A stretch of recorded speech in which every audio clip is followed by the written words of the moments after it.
जी हाँ, जो दृश्य आपने अभी देखा वो कहीं और का नहीं बल्कि सुशासन बाबू नीतीश कुमार के राज्य का है, जहाँ छात्रों के हाथ में कलम की जगह पत्थर नजर आ रहा है। होता रहता है वो उसके इसका थोड़ी मतलब है। पहला बार हुआ है क्या लाठीचार्ज? ये मामला बिहार स्टाफ सिलेक्शन कमीशन के पेपर लीक से जुड़ा हुआ है। दरअसल बीएसएससी के ग्रेजुएट लेवल एग्जाम यानी बीएसएससी सीजीएल के पहले चरण का पेपर 23 दिसंबर के दिन लीक हुआ था, जिसके बाद आयोग ने परीक्षा के पहले चरण के पेपर को रद्द करने का फैसला किया था। लेकिन छात्र अब मांग कर रहे हैं कि परीक्षा रद्द करके नए सिरे से कराई जाए,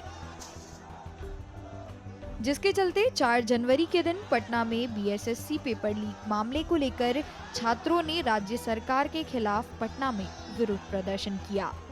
प्रदर्शनकारियों को तितर-बितर करने के लिए पुलिस ने उन पर लाठीचार्ज किया और कुछ प्रदर्शनकारियों को हिरासत में भी लिया।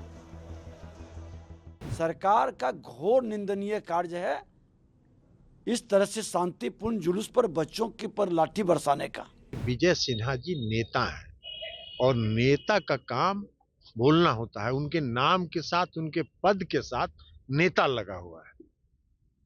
तो नेता जिसके नाम के साथ लगा होगा वो कुछ बोलेगा तभी ना उसको उसकी माना जाएगा कि वो नेता है।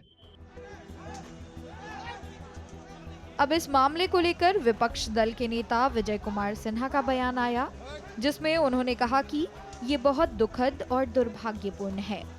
जब बच्चे शांतिपूर्ण तरीके से अपना जुलूस निकाल कर जा रहे थे तब उन पर लाठीचार्ज करने की क्या जरूरत थी।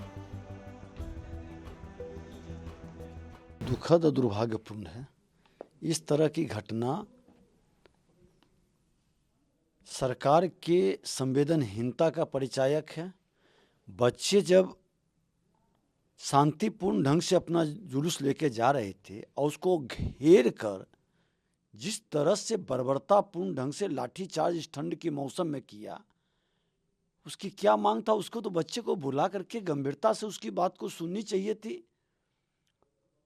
आप 9 लाख से ऊपर के बच्चे परीक्षा में सम्मिलित हुए, पेपर पहली पाली का लीक हुआ, आपने देखा और प्रमाण मिला, प्रेस मीडिया के माध्यम से आपने रद्द कर दिया। दूसरी पाली तीसरी पाली का भी लोग कह रहा है, समुच्चा उसकी चर्चा है, लेकिन आप उसको रद्द क्यों नहीं करना चाहते हैं? आप इस तरह की पहले भी हुआ है, इसमें लोग जेल भी गए, आप क्यों नहीं सीबीआई से जांच कराते हैं या हाईकोर्ट के सिटिंग जज से?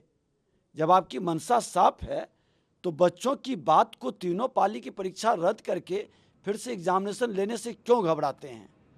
क्योंकि जो हस्तिनापुर के गुलाम आपके सेटिंग गेटिंग कर करके प्रतिभा का हनन करते हैं और उन लोगों को बचाने के लिए आप क्यों ये खेल खेल रहे हैं? सरकार का घोर निंदनीय कार्य है इस तरह से शांतिपूर्ण जुलूस पर बच्चों के पर लाठी बरसाने का। वहीं जेडीयू के राष्ट्रीय अध्यक्ष लल्लन सिंह ने कहा कि ये तो होता ही रहता है, ये क्या पहली बार हुआ है? मुझे मालूम नहीं कि कहाँ लाठीचार्ज हुआ है, लेकिन अगर कहीं हुआ है तो किसी को कानून तोड़ने की इजाजत नहीं है। हमको मालूम नहीं है कि कहाँ लाठीचार्ज हुआ, कहाँ नहीं हुआ। लेकिन अगर कहीं हुआ है, कोई अगर जो कानून है उसको तोड़ता है, उनको तोड़ने की इजाजत नहीं है। कहीं भी प्रजातांत्रिक ढंग से कोई भी विरोध प्रकट करने का हक किसी को भी है, लेकिन कानून तोड़ के कोई भी अगर करता है तो वहां पर स्वाभाविक तौर पर कानून को स्थापित करना पड़ता है।